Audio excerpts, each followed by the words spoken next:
serval, fairly not as well-known African wildcat species.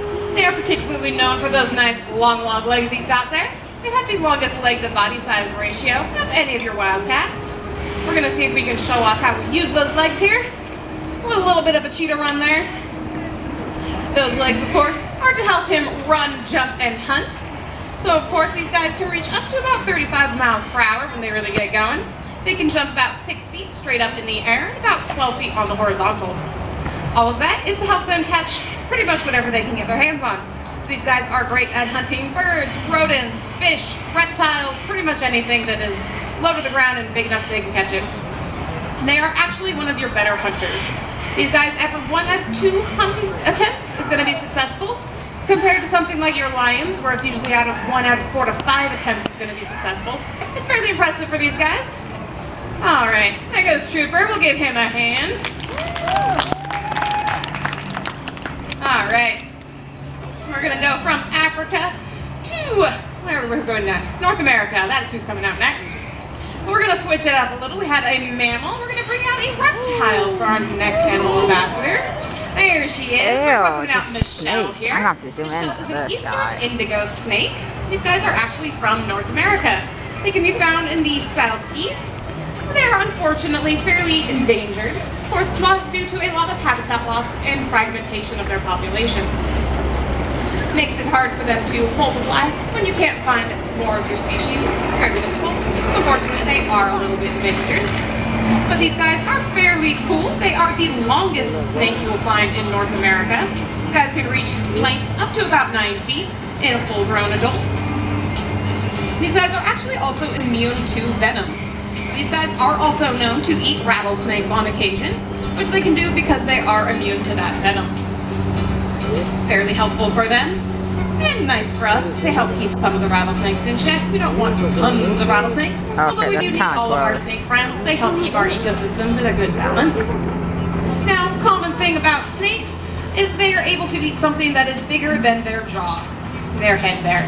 She can actually, most people think, oh, they can eat something that's huge. Not really quite how that works. These guys can only really eat something that's going to be as big as the thickest part of her body. Which makes sense if you think about it. You have to store that somewhere, so it doesn't have to fit in you at some point. So these guys can actually unhinge their jaws just a little bit, helps them get that around a bigger prey item so they can swallow it down. Now, Michelle here is a non-venomous snake, but she's actually also not a constrictor snake either. So these guys hunt by actually crushing their prey against the burrow wall, or trying to ambush attack them instead of trying to squeeze them up real good. All right. Well, that's Michelle. She's going to head on off. Thank you so much, Michelle. Nasty. All right.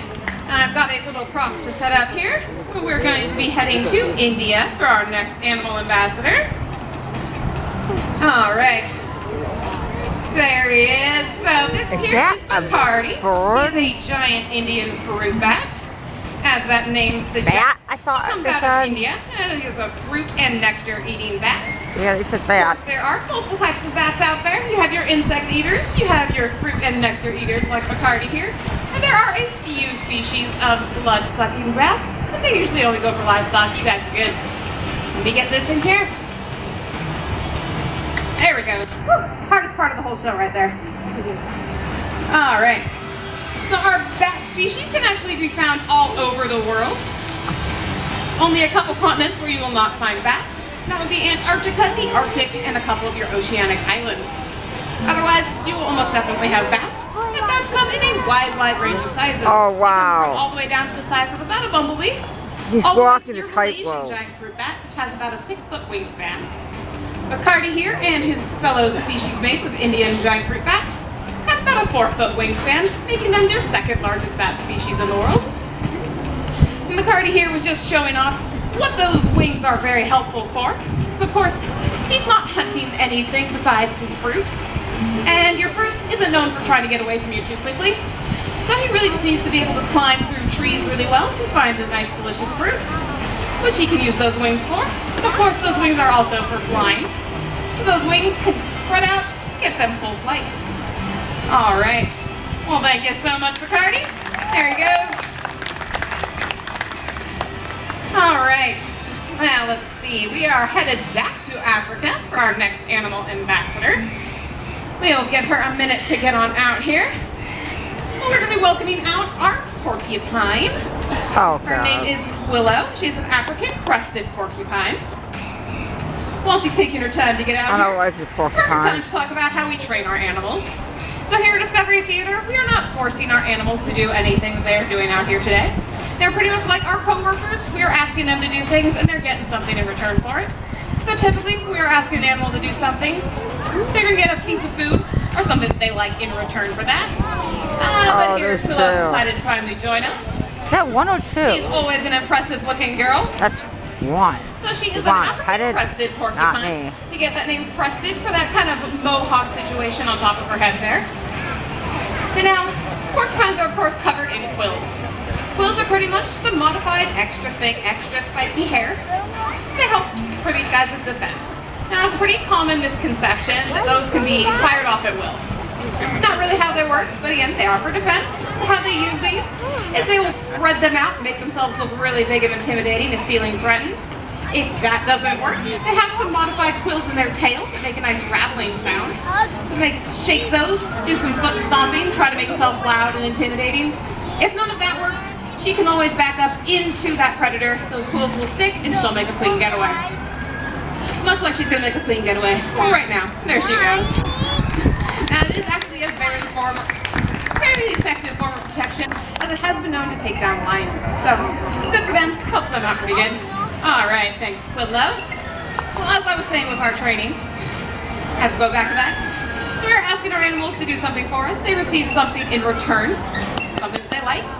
If they do something we don't want or don't do what we ask, we ignore it. We try again. We try to recommunicate it. But again, we're not forcing our animals to do anything. We're asking them. Again, you're like our coworkers. All right.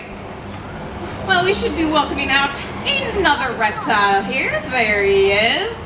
Who wants to guess what this is? Snake? I heard a snake. It was a trick question. I'm sorry. I do it every time.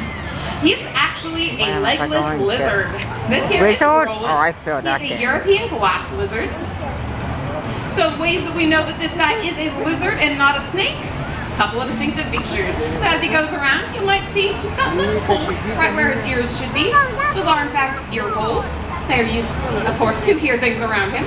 Your snakes don't usually have external ear holes. They usually pick up vibrations. Of course, they are low to the ground, so they hear those vibrations through their jaws usually. But he's actually got ear holes.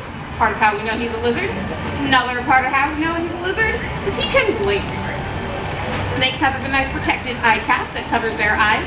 Makes it so they don't have to blink. Roland here will actually blink. Doesn't blink very often, but he does definitely blink.